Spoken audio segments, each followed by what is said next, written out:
No.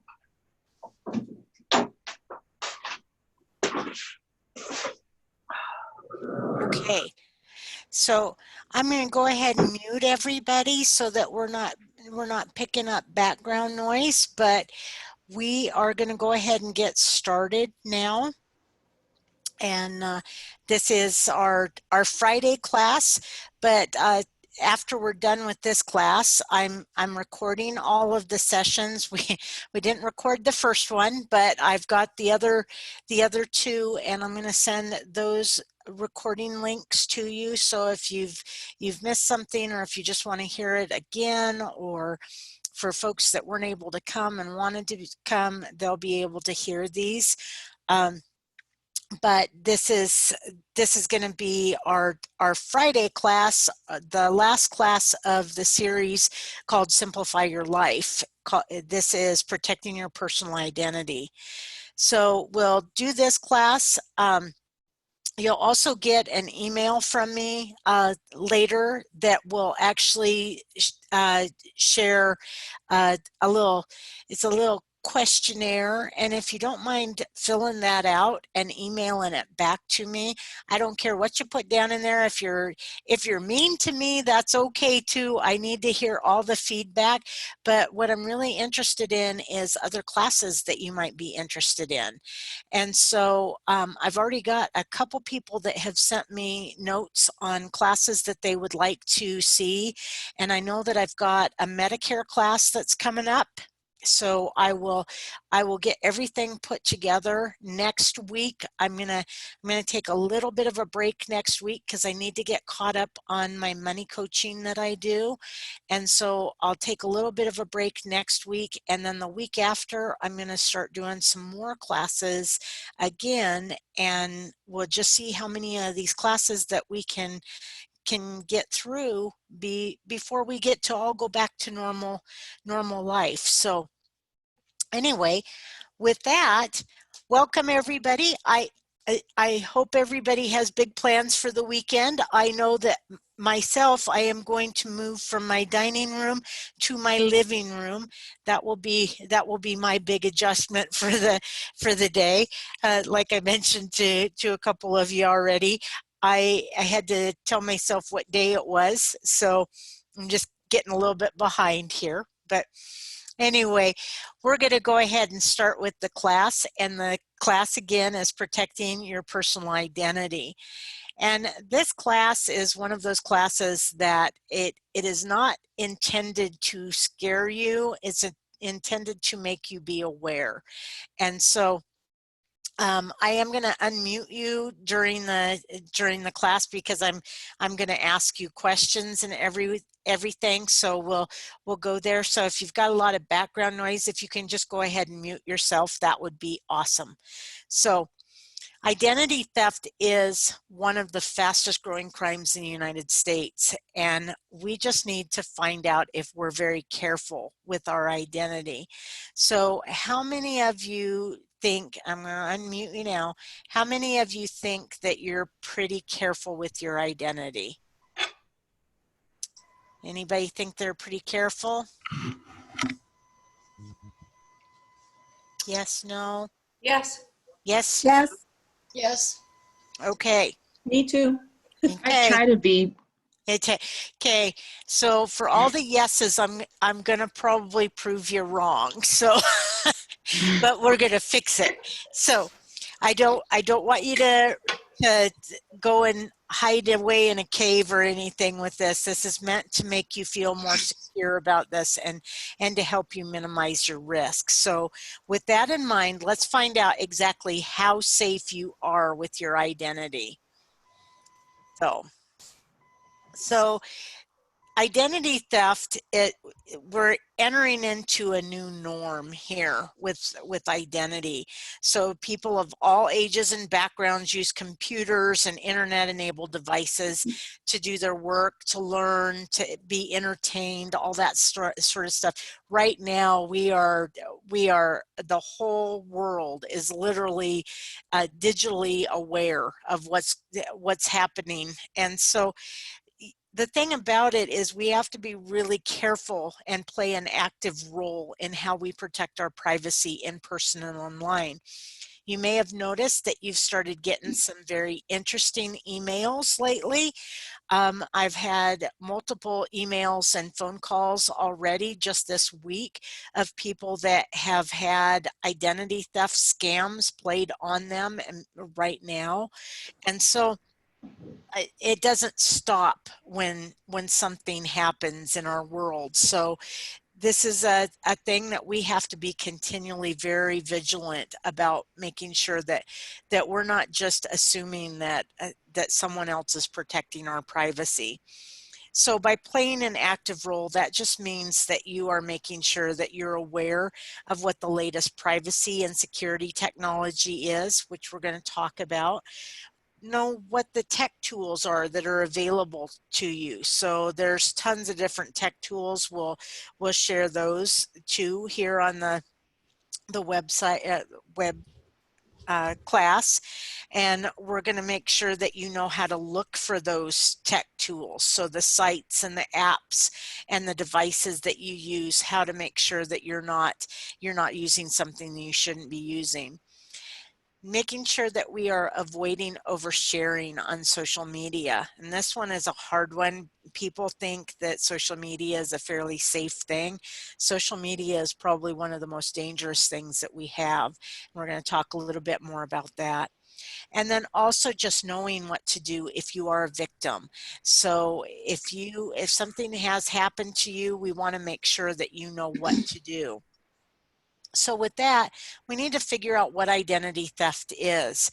So identity theft really is just when somebody steals some of your personal information and they're going to use it to either obtain cash, credit, loans, services, rentals, mortgages, employment, or maybe even to commit a crime. And so they get all of this information and they use it to do something bad. And so usually it costs the person, the victim, thousands of dollars and months or years of time to readjust. And then the scary part is that every time I talk about this, we talk about, somebody will say, well, somebody stole my credit card and I just canceled that credit card, so problem solved. The challenge is that when everybody, when one thing gets stolen, what happens with identity thieves is that they usually have a signature crime that they do. So let's say one of them gets your credit card number, but that links to all the other information.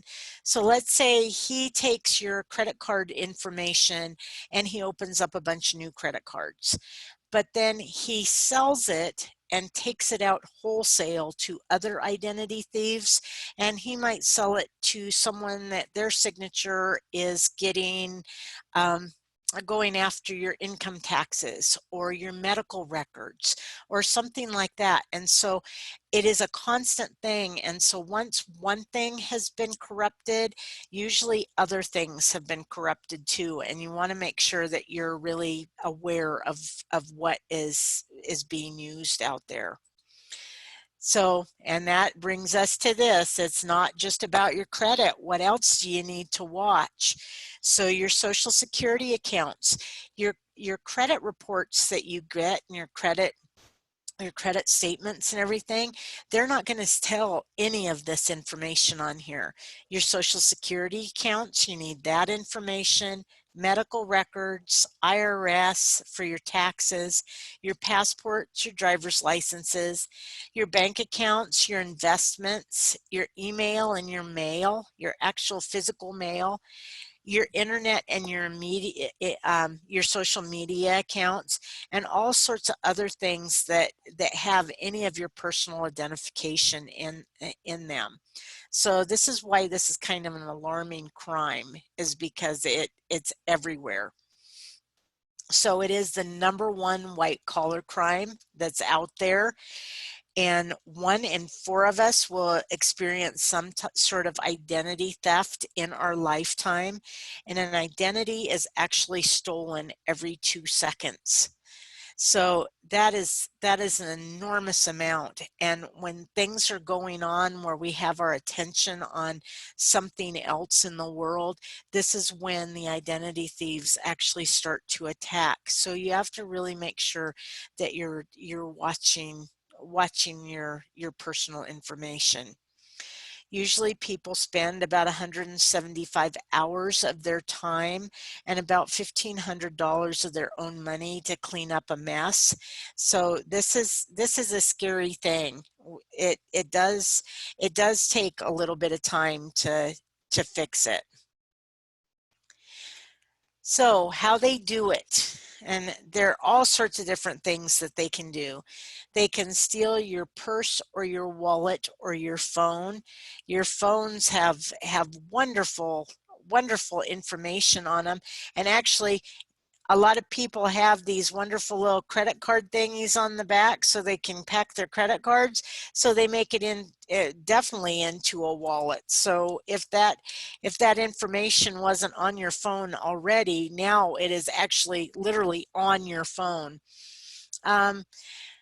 So they might randomly use social security numbers. This is huge. They just pick social security numbers out of the air. They can find personal information either in your homes, on your work sites, or on your websites. So one of the things that always scares me is the amount of information that people put on social media. And like if somebody's going on a vacation or something, oh, we're going to the Bahamas for 2 weeks. Well, that's great, but you have just told a bunch of people that you don't necessarily know that you're going to the Bahamas for 2 weeks and your house is going to be empty. So you need to be really careful with that. We'll talk more about that here in a minute too, but they can also complete false change of address forms, and the post office has gotten pretty savvy about this. So they are not even what they do is they send a change of address form to your old address and your new address. And if you get one at your old address and you're not moving, you're going to want to go and talk to the post office right away, because that means somebody has changed that address and they're trying to be sneaky. They might even steal your mail. So just driving by and grabbing your mail out of your mailbox. Those are big things. The shoulder surfing. But what happened with the shoulder surfing was that they just stand a little bit too close to you in the Walmart line. They were not practicing that 6-foot distance here with us, the social distancing. Or they might do, they might scan an encrypted chip card data. So as fast as we are with coming up with ways to keep the identity thieves from getting our information, they're just a little bit faster than we are. So the encrypted data, the little chip on your credit card, you can actually put your credit card either in a piece of tin foil, just put your credit cards in a piece of tin foil in your wallet, and that will actually make that bounce off. Or you can get one of the little wallets that are specially designed for that. But basically what that is they can just walk by you, they have a little scanner, and they can scan that encrypted data off your card. One of the big things that they do is dumpster diving. And so anytime you have any personal information that you're getting ready to throw away, whether it's your name, your email address, your phone number, your social security number, any of that information, you're going to want to make sure that you're shredding that you're not keeping that data and throwing it away in the garbage. And definitely not the pre-approved credit card offers. Those pre-approved credit card offers are just like gold to identity thieves.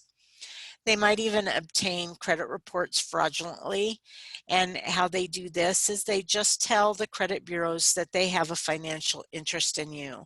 Now, the credit reports that they're getting are modified credit reports, but they still contain a lot of great information. Another way is they might skim your credit or debit cards. What they do is they put their credit card, they put a little sleeve in a credit card machine, and when they stick their credit card in there, it secures it in there. So whenever you're going to like a gas station or to Walmart or one of the credit card uh, swipers, make sure that you're holding on to, grab a hold of the scanner and make sure that it's not loose at all. You don't want anything to be loose, because what that does is they're skimming the information and they're actually making the information, they're taking that data right off your credit card and making new ones. So another thing that they do phishing and spam, and so a lot of us are experiencing phishing right now. So what phishing is they're trying to get information from us, and what I tell people is that it's not always about you. Sometimes it's about the people that you know or the people that you work for. So I'm a fun one because I am a University of Idaho faculty member. So I work for the University of Idaho, but I work in a county building, and so I follow the guidelines for both the county and the university. But on top of that, a few years ago I was working in the federal building, so I was a county, state, in a federal building employee. And so I had a lot of different things that I had to follow in order to make sure that I was safe from any phishing attempts. So it might not always be about who you are. You're the little fish. They might want the bigger fishes. So just making sure that you know, don't just hop into any email that you get. Sometimes, a lot of times, they're not great things. The spams, what those are is just the unwelcome email, texts, and instant messages that we get all the time for questionable goods or a promise to give you something, and we just get a ton of spam. So malware and spyware, this is bad stuff that they can actually figure out exactly where we're typing and how we're typing. If they download the malware or spyware on your computer, it will actually record your keystrokes. So you want to make sure that you're not getting into any of that. And then just malicious websites. Your malicious websites can be all sorts of different things. So one of the things that we talk about is how identity thieves actually get that information. One of the things that I tell people is don't use public Wi-Fi if at all possible, and especially not when you're checking your email or your bank account or any of that information, anything that's private information. The problem with public Wi-Fi is that anybody can get into it. And one of the things that identity thieves do is they have something called the pineapple. And what the pineapple does is it will actually reach up into the air and grab a Wi-Fi, a public Wi-Fi address, and it will grab it and it will mimic it. And so let's say we're going to use Gritman as an example. Gritman's public Wi-Fi, you can go and get Gritman's public Wi-Fi in just about any of Gritman's buildings. And Gritman, you will reach up there, they can reach up there and grab that Gritman Wi-Fi. And so while you're tapping in your medical records or doing whatever you need to be doing, they are seeing everything, including they're being able to see your face from your camera on your computer. They're being able to see your keystrokes. They're being able to see all of this stuff that you're doing in real time. They can even go into your pictures on your computer and check those out. So be really, really careful, because these things are meant to lure you in. That's the phishing idea. They're meant to lure you in so that you give out more information than you really should. So the other big thing, friends and family. So sometimes our identity thieves are our friends and family, and this is unfortunate, and it doesn't mean that they're evil. It just means that they are not doing what they should be doing with your information. And I want you to make a little note here. Isn't this a lovely family? So this is one example of why it's really important not to post things that you don't want on the internet. I just found this picture on Google. I just searched a nice family, and this is what I came up with. This is somebody's actual family and family picture. So we want to be really careful with what the things that we post on there. Even if we post it for a second, we want to make sure that we're really careful with that. So friends and family, my youngest client that I've worked with was 18 months old, and her uncle actually stole her identity. I worked with a dad and his son that had the same name. One was a senior, one was a junior. That one took us about 2 years, and this was not even necessarily an identity theft situation, but just a confusion of whose social security number was whose. Um, and then I have a personal example of my very dear best friend. He and his wife and his young family were getting ready to buy their first house, and they found out that they couldn't buy their first house because they already owned a house. They owned a house and a business and a boat and a car and a lot of fun equipment, play equipment in Montana, and come to find out his parents had bought all these things in his name because they didn't have good credit. And so they lost that house, and it ended up costing them about $10,000 to get everything straightened out. But they did do that. It is just he still talks to his parents. It's still a good relationship. It was just a bad situation.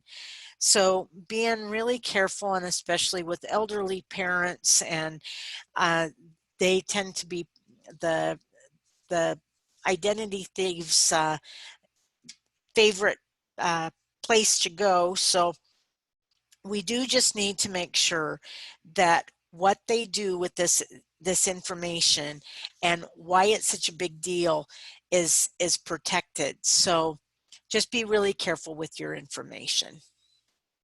So what do they do with your information? They can do a bunch of stuff. They can get new credit cards. They can drain your accounts. And it's not just a little bit of your account, it's all of your account. They can open new accounts. They can go and rent a new house and receive utilities at that new house.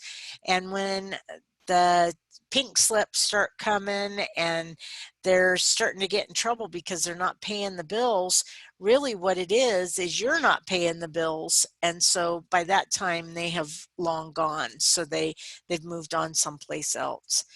They might file a bankruptcy case by simply going out and charging just as much as they possibly can charge, and then file a bankruptcy case. They might even commit crimes, and when the police are coming to find them, they're really coming to find you.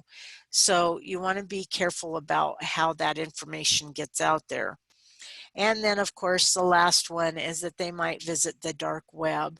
And before anybody asks me, it is not an actual URL. I always have somebody ask me, well, where is the dark web? How do you get there? You don't find the dark web finds you. And so this is the place where all the icky stuff happens, the child pornography, the all the all the icky stuff. And so your information might be helping somebody do something really bad, and we don't want that to happen. So I'm going to open it back up again. For all those that said that they thought their identity was safe, how safe do you think it is now? I have to work on things. Me too. I'm still working on it too. Okay, okay. Well, I just wanted to share, and so now what we're going to talk about is how we can minimize our risk. So now I've scared you. I've spent the first few minutes to scare you, and now we're going to fix all of it and make it all better. Does that work? Yes. Okay. You knew I wouldn't leave you hanging, right? So Right. okay, so I'm going to meet you all again. If you have questions or anything, I'll stop here in a little bit and so keep your questions in mind and we'll keep going. So the first thing and most important thing to minimize your risk is to protect your Social Security number. This number, it is just vital that you take care of your Social Security number. So don't put it on anything. Don't share it with anybody that you don't need to share it with. Make sure that you memorize your number and ask a few questions when you have to give your number. There's really only two places. Your Social Security number was made for work and for the Social Security Administration. It was not meant to be an identifier. So if you are using it as an identifier, which most everybody uses it as an identifier, you need to ask a few questions to make sure that you know how it's going to be used. Ask the questions. Why do you need it? How is it going to be used? How are you going to protect my number? Why is it necessary? And what will happen if I choose not to give it to you? Now, I will tell you a cute little brief story. So I travel a lot with my job. I work from basically the Canadian border down past Riggins. And so I do all of Idaho's panhandle. And so I am out a lot.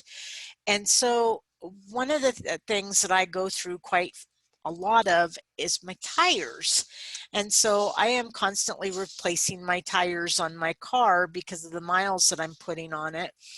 And I went in to a car dealership or car tire dealership, I guess, tire store. There we go. And asked them for new tires. And I was just going to pay with my credit card. I wasn't getting an account or anything. And the kid behind the desk asked me, I just need your Social Security number for this. And I said, why? And he said, well, I need it for the warranty. And I said, you really don't. And he said, but I do. I have to fill out this piece of paper and I have to do this for the warranty. And I said, you don't need all of that information for my warranty. You can have my name, you can have my address, and you can have my phone number and my email, but you don't need anything else. And he said, well, I can't give it to you without it. And I said, okay, well, what are you going to do with my information? He said, well, I'll write it on this piece of paper and I'll put it over on my boss's desk. And I said, so that desk that's just sitting right over there that everybody is walking past. And he said, yeah. And I said, okay, let's assume nobody gets my private information over there. What is he going to do with it after he's done with it? And he said, he's going to put it in that file cabinet. And I said, okay, that one that doesn't lock? And he said, yeah. And I said, okay, so when everybody's completely all done with my Social Security number and you don't need it anymore and the warranty is done, what are you going to do with that piece of paper that has that information written on it? And he said, well, we just throw it in the back dumpster. So I turned around on my heels and I walked out and I went to a different company and I got my tires from a different company that they barely even asked me for my phone number. So choose where you shop. Make that decision. If you are uncomfortable about giving that information out, don't.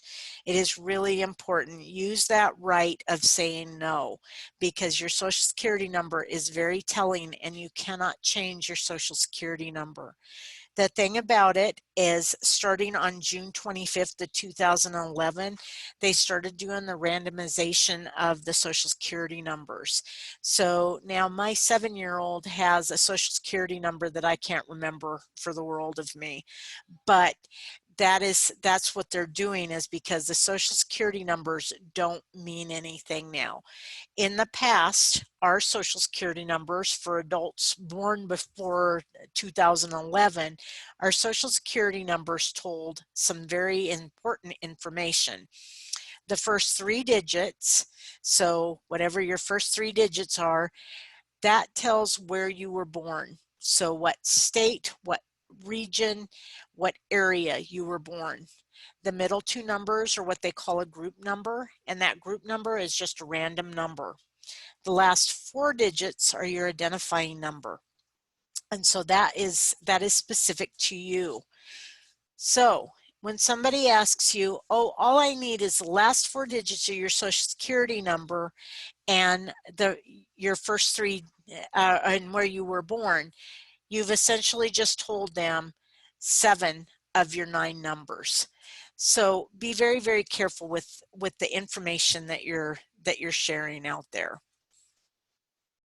So one of the things that can be done with your information is what they call the data breaches. And so we've had several of them, from Target to Home Depot to the ones that have been the most critical have been the Equifax breaches.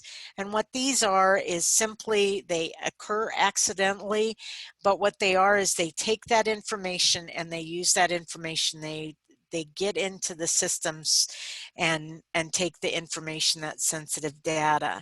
So it could be just a list of names, it could be a list of Social Security numbers, it could be all sorts of different things. So how do you make sure that you avoid one? The first thing that you need to do is make sure that you reduce the odds of being affected by the data breach by making sure that you're giving less important data out there. Don't let them keep them. Don't allow websites to keep your credit card information on file. Resist giving your Social Security number to healthcare providers. Despite there being little, if any, reason for them to have them, very few will actually refuse you service if you don't provide it. Just make sure that you are avoiding giving that information out if at all possible. If you do find out that you have been a victim, then you want to make sure that you are checking to put in those security freezes on your credit reports and making sure that you're accessing all of your accounts to make sure that there isn't anything going on in them.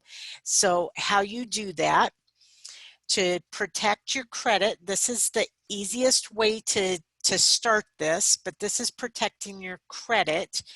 Your credit reports, you get 3 free credit reports from each of the 3 credit bureaus, Equifax, Experian, and TransUnion.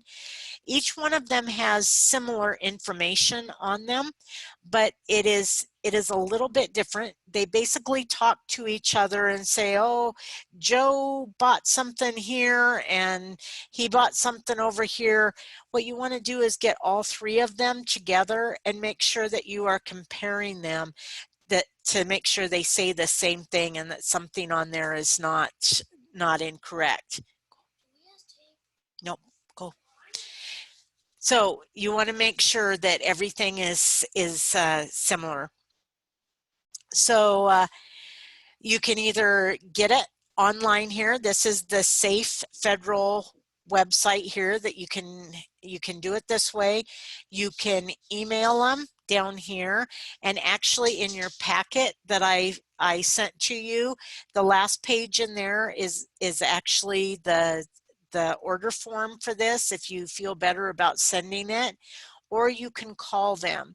If you do it by email or so computer or by calling them, you're going to be asked some very specific questions like where you lived when you were 5 years old, and you'll need to know what your addresses were.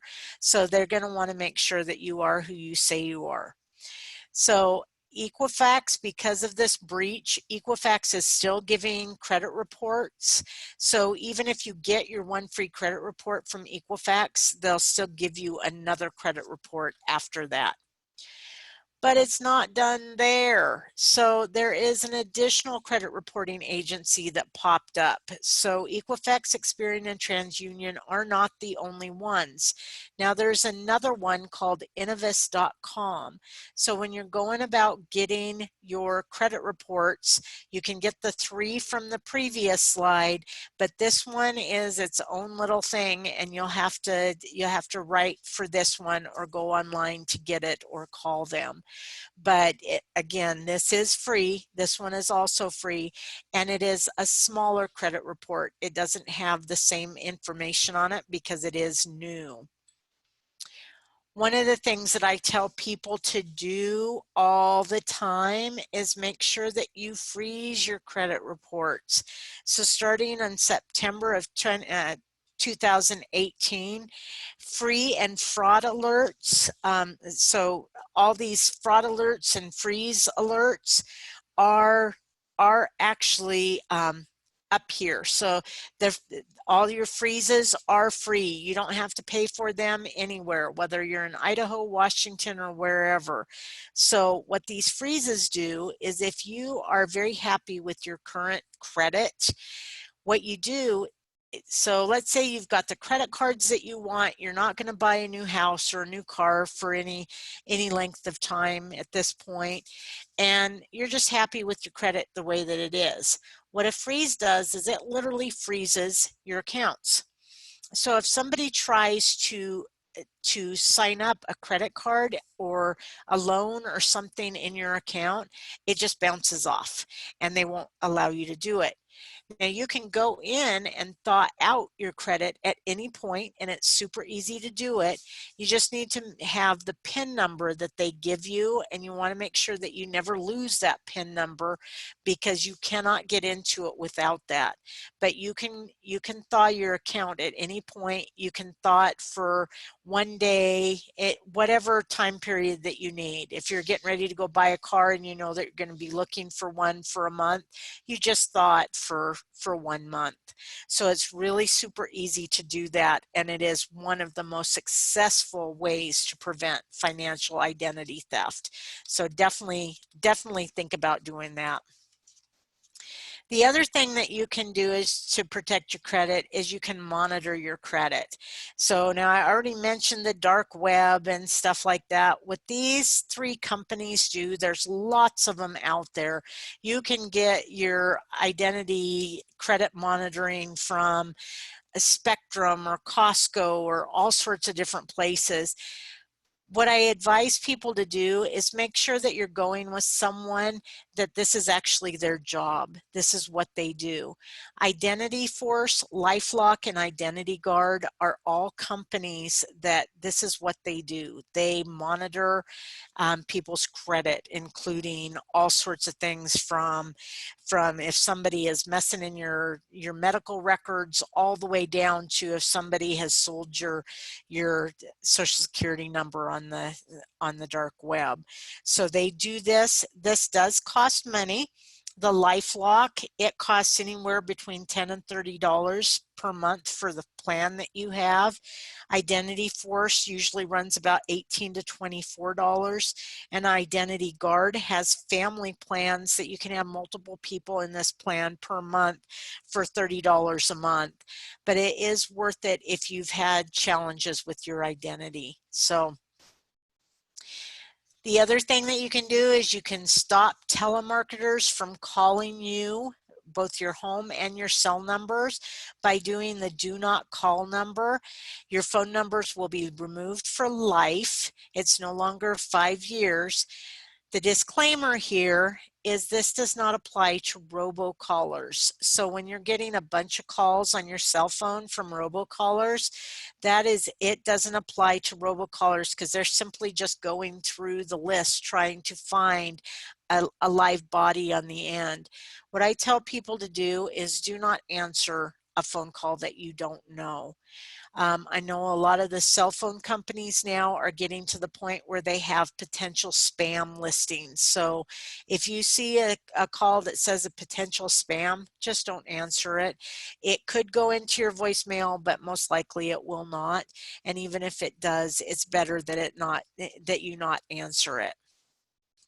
With that being said, Treat your phone like a little mini wallet. It is important that you take very good care of your mobile device, just like you would a wallet, because it has a ton of information, and unless it is locked and has some sort of security device on it, so making sure that you've got a number that you have to push in, or a thumbprint or something like that, it's very easy to get in and look at it.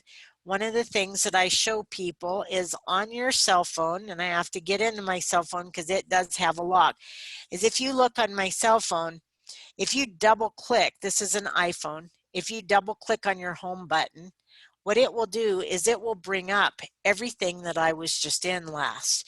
So it has my emails, so all of my accounts, it has my Amazon account, all these different accounts in here. And so what I'm doing is I'm just swishing up, and that clears what they call the cache. And we cleared that cache once in a while, but this is one of the identity thieves' favorite places to go because it has all this really great information on it.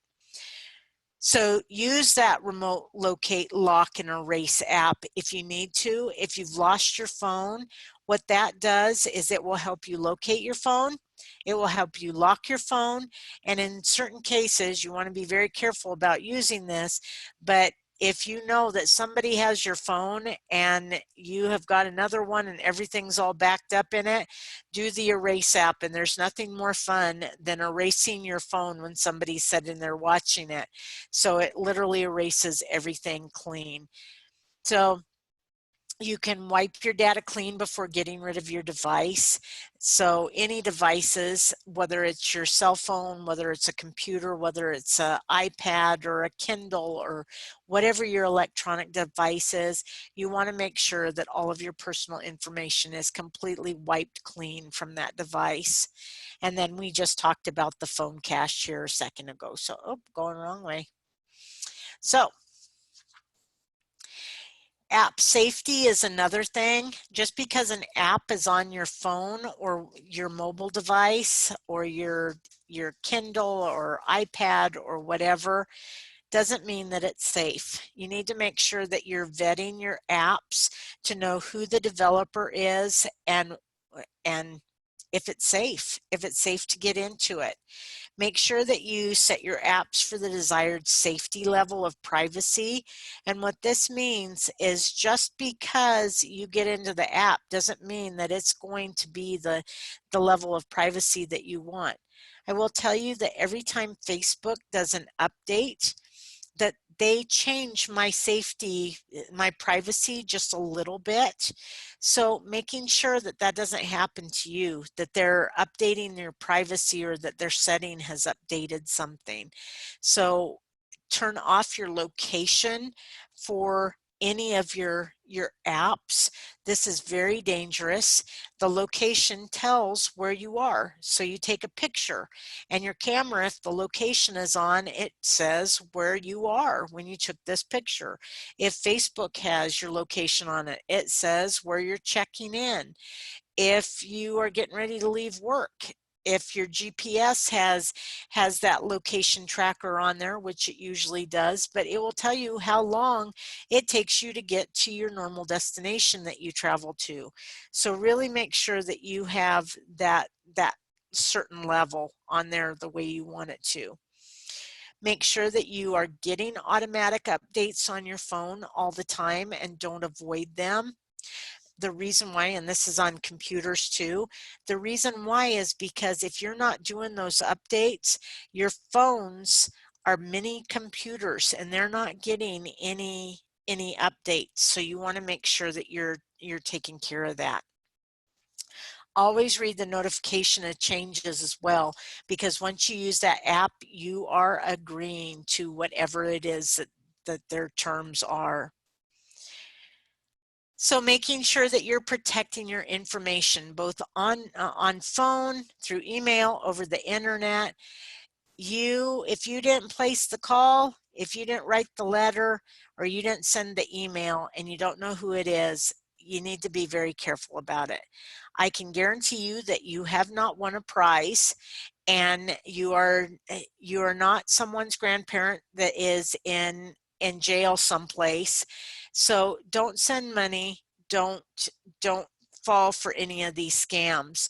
And if you're not sure what scams are scams, this is a wonderful website that will keep you up at night. These are all the latest, greatest scam alerts that are available. And so take a look at these if you're not sure. Again, this is with your computer and electronic devices. This is just making sure that you have the best virus protection software. Don't download 2. You don't need 2, but you do need 1 on there.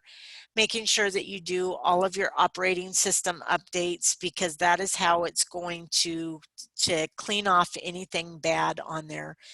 This third bullet is the most important thing. No matter who it's from, just making sure that you know who these programs are from.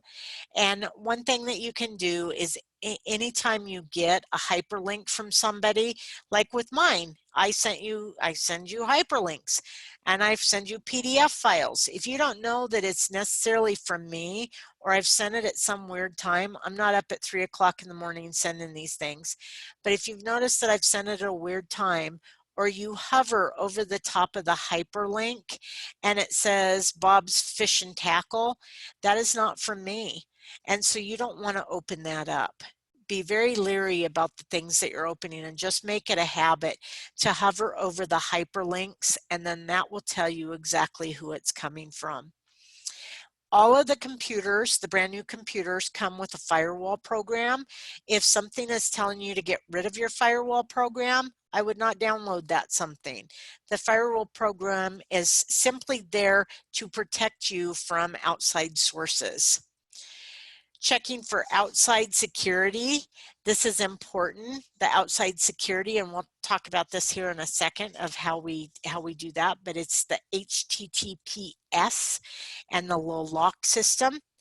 And then we're also going to talk about having a strong password. Plus, we're going to talk about what to do if we're donating something and how we need to keep all that clean. So again, firewalls, is your computer's firewall turned on? You want to just make sure, because it is the barrier between the outside world and your computer. So if you're not sure, all you do is you just go to your computer security setting, often found under your preferences section, and just make sure that that firewall is turned on. But newer computers, they are. You want to make sure that you download antivirus and firewall software that's made for your specific operating system if it's not already installed, and make sure that you keep that up to date. So your encryption, this is what I'm talking about, secure. So you're either going to have this little padlock that's right here, or you're going to have the word secure, or you're going to have HTTPS. That means that this website is a secure website. If it doesn't have these things on them, you don't want to be putting anything on there. Your Wi-Fi at home, you should have a wireless router. Just make sure that the router's encryption is also turned on, so that you have that strong, secure connection. So password protection. Password is actually the most basic password that is out there. It's the most widely used. So make sure that you're creating a password, and you're creating more than one password for every account that you have. So I usually ask this question, and usually people say, yeah, I have the same password for absolutely everything. You are an identity thief's dream, because all they have to do is enter one password or a variation of your pet's name and a number, and they are instantly in. So don't use the same number. Make sure that you're coming up with what they call passphrases or pass sentences. What those are is literally a sentence. Put a sentence with symbols and numbers in it, so that you know what the sentence is, but that it's a longer password. So really what they're looking for is that they want you to have at least a 16-digit password. That is actually the better password. 8 digits or anything 8 digits is not nearly long enough. So having at least 16 digits or more, including numbers, letters, capitals, symbols, anything that you can put in there is good.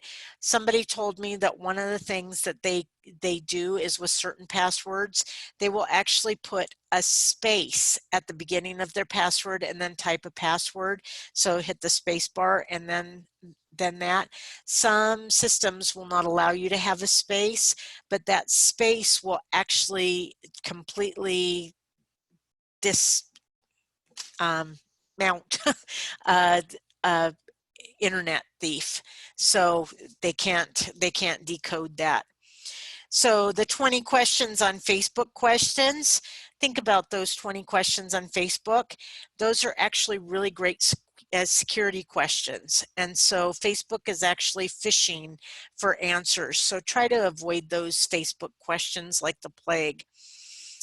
Log out of your account when you're finished and don't share your device with others where they're going to be maybe getting in there and having the remember me feature on.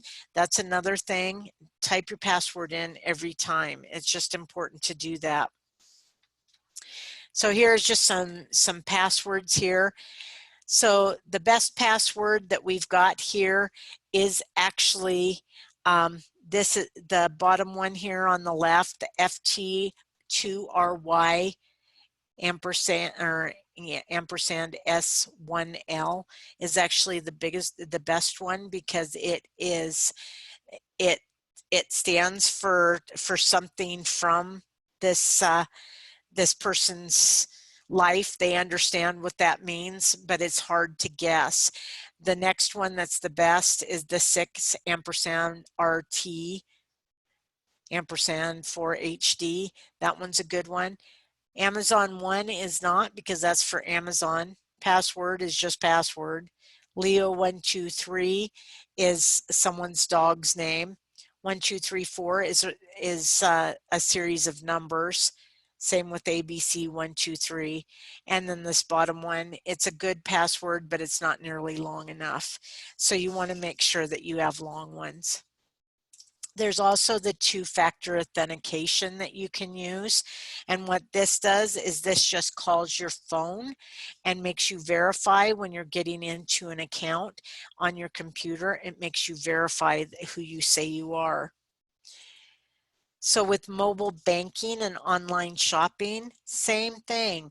You're using the internet, and so just make sure that you know who your merchants are and that they are vetted. Same with an app, so do the same thing here. Don't use mobile banking apps that don't come directly from the bank, and make sure that you're careful about your online shopping. Your social media privacy, big thing here. Just be careful what you share. Don't friend people that you don't know, and make sure that you understand that private doesn't always mean private. So I work quite a little bit with inmates down in Cottonwood and Orfino, and some of the stories that they share with me about what they use social media for when they're on the outside is terrifying. I don't usually post pictures of my son on Facebook, and I definitely don't put his name out there with his picture, and I don't usually post me on Facebook. So you just be really, really careful about what you're sharing and who you're sharing it with, because once it's out there, it's out there. And again, those Facebook questions, I always ask people the question of, if you don't mind sharing your information with a serial killer, go ahead and post it. Think carefully about the images and information that you really want to post online. And this is how convicted killers have actually stalked some of their victims by using social media. They learn their habits, they learn their likes and dislikes and their friends and other personal information before they pursue them as prey. So really be very careful with how you use this tool, because that's really all it is. On top of that, you just really want to protect your online reputation. You don't want to put something out there that might make it difficult for you to get a job or to do something else in your life, or might ruin a friendship or anything like that. Just be very careful about your online image that you have. So in the marketing and data collection, this one is a big one, simply because reputable companies need to be transparent by how they're using your information, and they often offer you choices to keep that information private. Don't just brush that off. Make sure that you are clicking on, I want to be private. Don't let them share your data with anybody else. And then when appropriate, activate the private browsing button feature on your web browser. This allows you to actually surf the web without the browser saving the information that where you're going. And if you have kiddos, making sure that you visit the Children's Online Privacy Protection Act site. And what this does is it tells you what you need to do to make sure that your kiddos are safe with internet access. So what you'll see when you start seeing identity theft is you're going to see unauthorized charges to your financial accounts. You're just going to see things that are popping up that you don't know why they're there. You're going to fail to receive bills or other mail. You'll just stop getting mail because they've diverted your mail. You might receive credit cards you didn't request, or receive a credit denial when you have very good credit. You might even get calls from debt collectors. But really what happens is that people start getting really unusual credit report activity, and that's usually the first sign. So what you'll have to do is file a police report and get a copy of that report. This is a crime, and you're going to have to get that report. Right away, you're going to need to alert the credit card companies, the bank, and any other place that is affected. All of your creditors. You'll need to close any affected account and make sure that it says that it was closed at the customer's request. You are going to need to have the creditors contact you if there's any weird credit activity.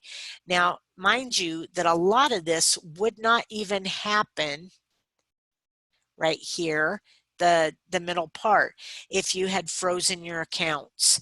By freezing your accounts, you're not going to have to do a lot of this, because they're not actually going to be able to get into your accounts or to change them or modify them. Stop payment on any outstanding check. You're going to need to change passwords and PIN numbers, and maybe even request new ATM cards. I'm done. Okay. Thanks, Bug. Then you're also going to have to contact not all three, but all four of your credit reporting agencies to let them know. Add a fraud alert and a victim statement to your file. You're going to place that fraud alert in your files with caution, because what that will do, that fraud alert is actually going to stay on your account for not 90 days, but I believe a year now. So you need to be very careful with that fraud alert, because that will actually prevent you from getting into your accounts too. Then you're going to go to this identity theft affidavit form. This is like an 11 or 13 page form that you're going to want to fill this all out, and fill it out once, print it out, fill it out once, because every single affected account is going to want a copy of this. Then you're going to get a free copy of your credit report, and then check to make sure that there aren't any other accounts that are affected. No, I don't want to do that. So, and then if there's more, You'll need to contact the Federal Trade Commission. What they do is they file complaints and get information to you on how you can repair your credit after the attack. The problem is with identity theft, because it is a faceless crime, sometimes it is very difficult to find who the perpetrator actually was. So it is just a process of getting everything righted again. You might have a driver's license that you need to get taken care of, or taxes that you have to go through. I have a client that I'm working with right now that they had their taxes filed for them, and they were getting a great big refund that they shouldn't have gotten, and they didn't find out until after the fact. And so now they are actually going through the process, and probably will for probably in the next 10 years, where they'll have to have a PIN number in order to file their income taxes. Your passport for the passport office, if your social security number got taken, your U.S. Postal Service if your mail was tampered with. The Secret Service is if there was credit card fraud that was committed, and then the U.S. Trustee's Office if there was a fraudulent bankruptcy case and it was filed with your social security number used. Plus, you're going to want to make sure that you keep a paper trail. Keep a record of every time you've talked to John, Bob, Sue, Bill, everybody, whether it's written by telephone, by email, however you are talking to them, because they're going to want to know who you've talked to, and you're going to need to keep that trail in case you need to go back to it. So that was a lot, and I do sense much fear in you, but don't be afraid. The important part about this is to just be very aware. Not everyone is your friend, but there are lots of someones that might be interested in your personal information. So I thank you guys very much for coming today. I'm going to open it back up again so that anybody can ask questions, and then I'm going to drop my screen so I can check and see if there are any comments. But does anybody have any questions for me right now? No. Is everybody afraid? Actually, Karen, I do. Okay. My husband and I have had LifeLock for a number of years. Yes. And I changed the program, upgraded it a bit, and they have now connected with Norton. Okay. That company, LifeLock, has connected with Norton. Mm-hmm. And you have to download the Norton app in order to use that. Well, I've had a number of problems in a remote location. One of the remote locations where I live, our internet provider isn't able to. It's not compatible with this, and I'm wondering. Here's my bottom line question: is it possible to maybe get, and it's probably a LifeLock question, but is it possible to get a program that is too powerful, that maybe should be used for a business instead of just a home, because of these issues that I'm running into where I'm having some difficulty? Yeah, I think I would ask LifeLock that just specifically, because those three companies that I listed, LifeLock is a funny one because that is the one that the guy has had his social security number stolen like 86 times or something. Places his social security number on the side of the moving van. And the thing about LifeLock is they've been in litigation and all sorts of different things. So I think really with that one, they settle everything and everything is fine, but you definitely have to make sure that you're reading the terms and conditions of everything that you're signing up for. So I don't know about that. I think that I would definitely call them and just double check. The other two that I listed on there were actually two that an attorney that works specifically with identity theft cases actually recommended. And so okay. they are really good sites that they protect, and they go a little bit above and beyond. So they're giving a little bit more protection than some of the other ones. But I'd check with LifeLock, just see exactly what works best. Yeah. Thank you. You're welcome. So anybody else have a question? I'm going to multitask and look at the comments here. My computer is so super tiny that I'll disappear here a little bit so I can see stuff. I have a question. Okay. This is Jerry Ann. You can disregard that I couldn't hear you at the beginning of the Okay. session. I've been able to hear you. Oh, good. A question about when you can get your 3 credit reports. If you've forgotten when you've gotten them, will they say, oh, you got Yeah. one 11 months ago, so you're not Yep. eligible? They won't tell you have another month, but they'll bounce you out. But I think at this point, because of the Equifax breach, all of them are being very lenient about that one free per year. And if you really want to see it and they are charging, they usually are only about between 15 and 20 bucks per credit report. So a lot of times what will happen is if somebody is getting ready to go and buy a car or something, you can go and check with the bank, and the bank will possibly give you a copy of your credit report. So you can do that too. Another question along that line, if you freeze your accounts, are you still able to get a credit report, or is it frozen to them? To who? The banks? To the credit, the 3 credit cards. The three credit monitors, yeah. So the 3 credit bureaus, it doesn't freeze it to them because they have access to it, but it freezes it to everybody else except for your current account. So like if you've got a bank account that already has an existing account, they can go ahead and they can check into it. The utility company can check into it because they have a pre-existing account with it, with your name. But if you try to get, let's say a credit card company, you want to upgrade a credit card, and so you have a great credit card from US Bank, but they're going to give you this premier credit card. Because you've got that credit card from US Bank, you're good with that credit card, but if you try to upgrade, you're going to have to thaw your account out to get that upgrade. Okay, that doesn't seem too difficult. Thank you. It is, and it is so super easy. It is so super easy to do this. So, and it doesn't cost anything to thaw your accounts out or anything. You simply go on there, and it will.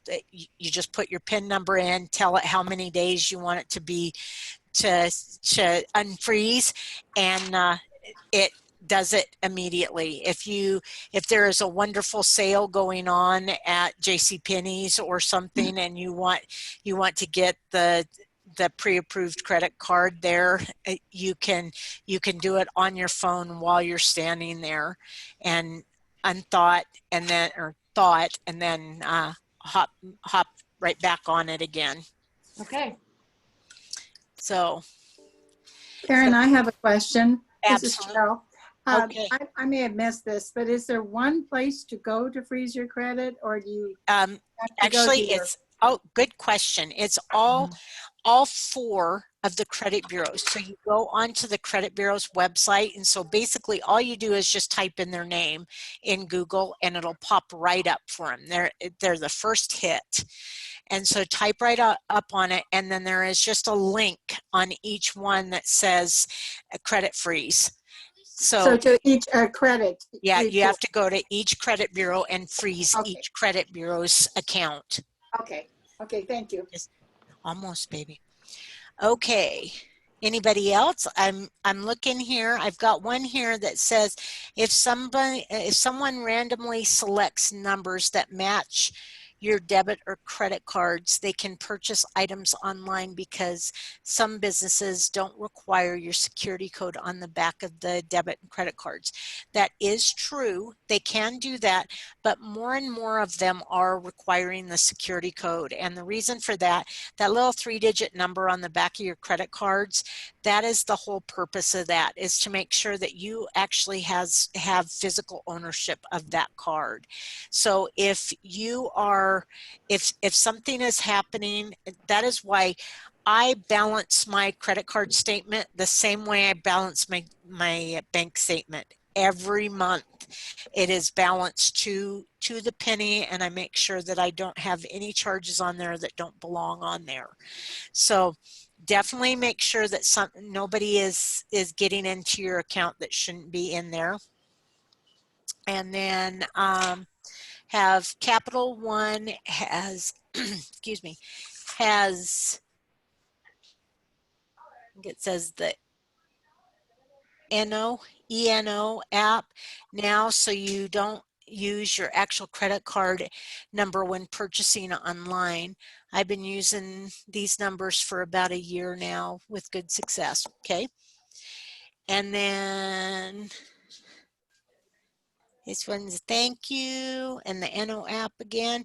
Okay, I think that I just about, and then somebody's using the Credit One Visa, but I'm assuming some of the other major banks also offer. Yep, so we've got all sorts of different credit cards, different types of credit cards that are out there, and credit security and everything. Just make sure that you're reading the fine print on everything that you're using to make sure that you're complying to what their rules are, especially with bank cards. Most banks actually now offer specific liabilities, but it used to be that you could be liable for your whole bank account if somebody got a hold of it. So make sure that you're reading the fine print and you know exactly what you're signing up for. So are there any other questions? No? Karen, Thanks very much. I actually had one really quick one. Just, Sure. and I'll make it fast. I just was circling back to what you had said about activating privacy on the web browser. Yeah. Yes. I didn't, well, first of all, I suppose you're going to be sending this information to us, or it's recorded, or there's some of what you've talked about, those little, your So that the packets that I sent with the initial email, there is a whole packet just full of all of this information. Okay. So yes, there's tons of it. So I'm really careful about my packets. The loggers absolutely love me because they're usually about ½ an inch thick when you print them all out. But the thing about these packets is they have a great amount of information in them that will tell you exactly what you need to protect everything. So I sent the identity theft packet along with the PowerPoint presentation slides. So, and then I will, as soon as everything is all done. No, go sit down, please. Go sit down, please. Just one more minute. No, go sit down. No doesn't mean no. But anyway, yes, it has all of that information in it, and I'll be sending the recordings of the last 3 presentations to everybody, so that you're more than welcome to take a peek at everything or go back through it if it's helpful to you. And of course, I am here. I'm on my computer just about all day long. So, and my phone is hooked up to my computer, everything. If you call my office number, it will ring right into my cell phone. So if you have any questions, please don't hesitate to contact me. I'm glad to help with anything, and like I said, I will be sending out the email to everybody with a survey. Give me some ideas of what other classes that you would like to hear and see, and we'll just have a party. Every day we'll have a party and do something different and learn some new things, and I think that this is a great way to deliver class. So anyway, with that, I hope that you guys have an amazing weekend. And I didn't have you all on speaker, so I'm sure that you all laughed when I told you that I was going to move from the dining room to the living room. But I hope that you have a nice, safe weekend and get lots of stuff done. And now you literally have every tool that you need to simplify your life. So I'm going to give you next week to start working on that, and then we'll start hitting the classes hard and heavy again. Thank you. Yeah, Thank you. Thank you so much. Thanks so much, you guys. Have a great day. Appreciate it. You too. Bye-bye. Bye-bye.